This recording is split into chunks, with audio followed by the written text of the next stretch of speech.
महात्मा गांधी का जन्म 2 अक्टूबर 1869 को हुआ था। उनकी जयंती के मौके पर हर वर्ष कई तरह के कार्यक्रम भी आयोजित किए जाते हैं। हम यहाँ 2 अक्टूबर 1869 को जन्मे महात्मा गांधी की जयंती मनाने के लिए एकत्र हुए हैं। आज राष्ट्रपिता मोहनदास करमचंद गांधी की 154वीं जयंती है, जिन्हें भारत की स्वतंत्रता की लड़ाई में उनकी भूमिका के लिए जाना जाता है। हम उन्हें प्यार से बापू भी कहते हैं। उन्होंने अपने शक्तिशाली प्रण अहिंसा का उपयोग करके भारत की स्वतंत्रता के लिए अपना जीवन समर्पित कर दिया। न केवल भारत में बल्कि दुनिया भर में इस दिन को अंतर्राष्ट्रीय अहिंसा दिवस के रूप में मनाया जाता है। उनके सम्मान में संयुक्त राष्ट्र महासभा ने 15 जून 2007 को अंतर्राष्ट्रीय अहिंसा दिवस के रूप में घोषित किया। गांधी जयंती हमें उनके शांति और अहिंसा के सिद्धांतों की याद दिलाती है। प्रत्येक वर्ष उनकी जयंती पर हमें भारत को स्वतंत्र कराने के लिए गांधी जी के प्रयासों की याद दिलाई जाती है। उन्होंने एक लंबा संघर्ष सहा ताकि भारत के लोग एक स्वतंत्र राष्ट्र में रह सकें। उनका सत्य और अहिंसा में दृढ़ विश्वास था।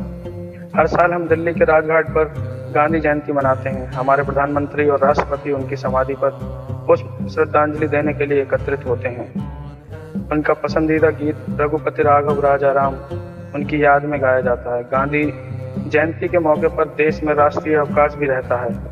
इस दिन सभी स्कूल, कॉलेज, निजी कार्यालय और सरकारी संगठन बंद रहते हैं। गांधी जी का पूरा नाम मोहनदास करमचंद गांधी था। उनका जन्म 1869 में पोरबंदर, गुजरात में हुआ था। 1888 में उन्होंने यूके में कानून की पढ़ाई पूरी की और बाद में कानून का अभ्यास करने के लिए दक्षिण अफ्रीका चले गए। 21 साल बाद जब वे भारत लौटे तो उन्होंने सविनय अवज्ञा आंदोलन का सत्याग्रह शुरू किया। उन्होंने ब्रिटिश शासन से भारत की आज़ादी के लिए लड़ने के लिए अहिंसा का इस्तेमाल किया।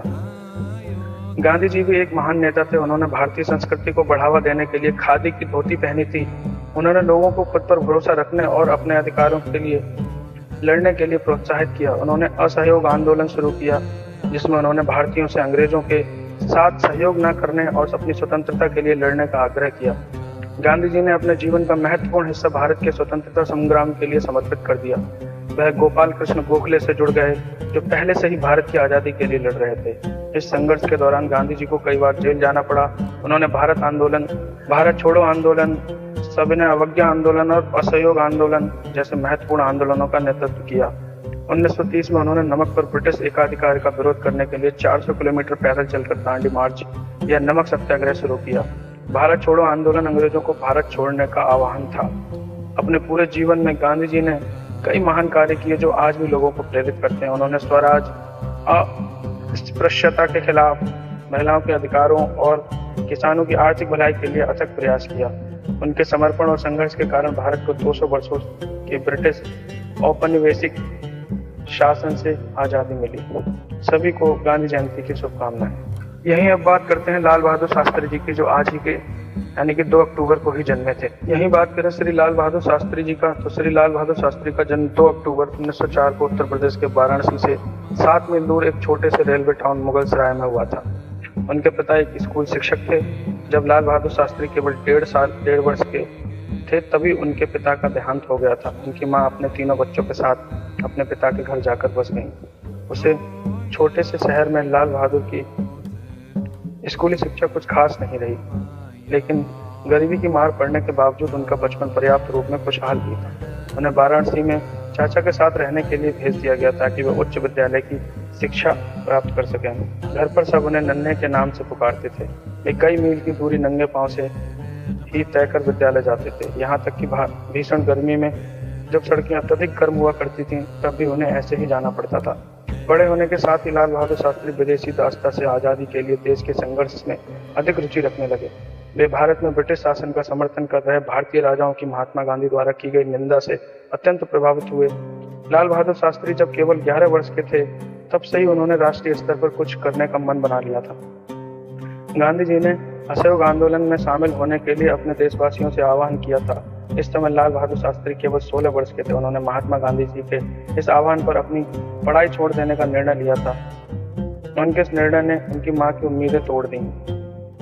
उनके परिवार ने उनके इस निर्णय को गलत बताते हुए उन्हें रोकने की बहुत कोशिश की, लेकिन वे इसमें असफल रहे। लाल बहादुर ने अपना मन बना लिया था कि उनके सभी करीबी लोगों को यह पता था कि एक बार मन बना लेने के बाद वे अपना निर्णय कभी नहीं बदलेंगे, क्योंकि बाहर से विनम्र दिखने वाले लाल बहादुर अंदर से चट्टान की तरह दृढ़ हैं।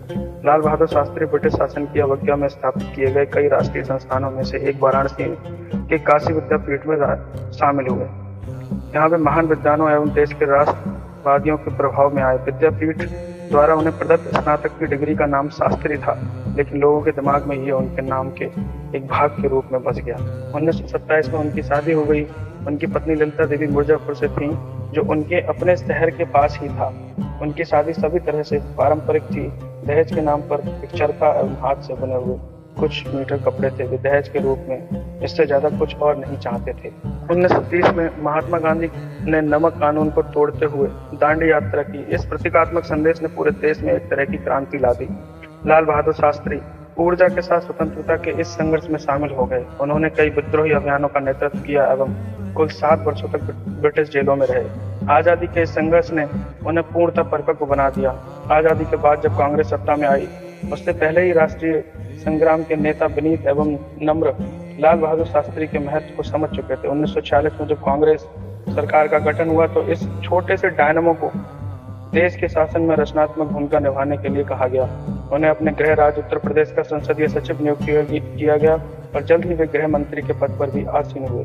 कड़ी मेहनत करने की उनकी क्षमता एवं उनकी दक्षता उत्तर प्रदेश में एक लोकोक्ति बन गई। वे 1951 में नई दिल्ली आ गए एवं केंद्रीय मंत्रिमंडल के कई विभागों का प्रभार संभाला। रेल मंत्री, परिवहन एवं संचार मंत्री, वाणिज्य एवं उद्योग मंत्री, गृह मंत्री एवं नेहरू जी की बीमारी के दौरान बिना विभाग के मंत्री रहे। उनकी प्रतिष्ठा लगातार बढ़ रही थी। एक रेल दुर्घटना जिसमें कई लोग मारे गए थे के लिए स्वयं को जिम्मेदार मानते हुए उन्होंने रेल मंत्री पद से इस्तीफा दे दिया। देश एवं संसद ने उनके इस अभूतपूर्व पहल को काफी सराहा। तत्कालीन प्रधानमंत्री पंडित नेहरू ने इस घटना पर संसद में बोलते हुए लाल बहादुर शास्त्री की ईमानदारी एवं उच्च आदर्शों की काफी तारीफ की। उन्होंने कहा कि उन्होंने लाल बहादुर शास्त्री का इस्तीफा इसलिए नहीं स्वीकार किया कि जो कुछ हुआ वे इसके लिए जिम्मेदार हैं, बल्कि इसलिए स्वीकार किया है क्योंकि इससे संवैधानिक मर्यादा में एक मिसाल कायम होगी।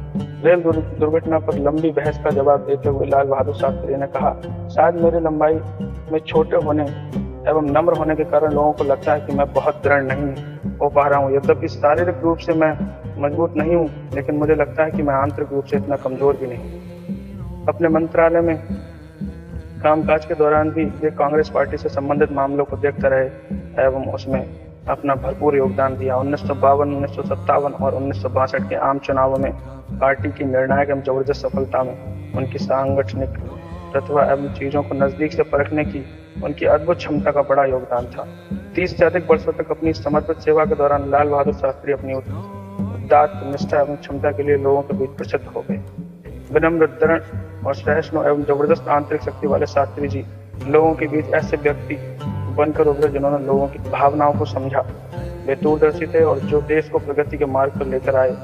लाल बहादुर शास्त्री महात्मा गांधी के राजनीतिक शिक्षाओं से अत्यंत प्रभावित थे। अपने गुरु महात्मा गांधी के ही लहजे में एक बार उन्होंने कहा था, मेहनत प्रार्थना करने के समान है। महात्मा गांधी के समान विचार रखने वाले लाल बहादुर शास्त्री भारतीय संस्कृति की श्रेष्ठ पहचान है।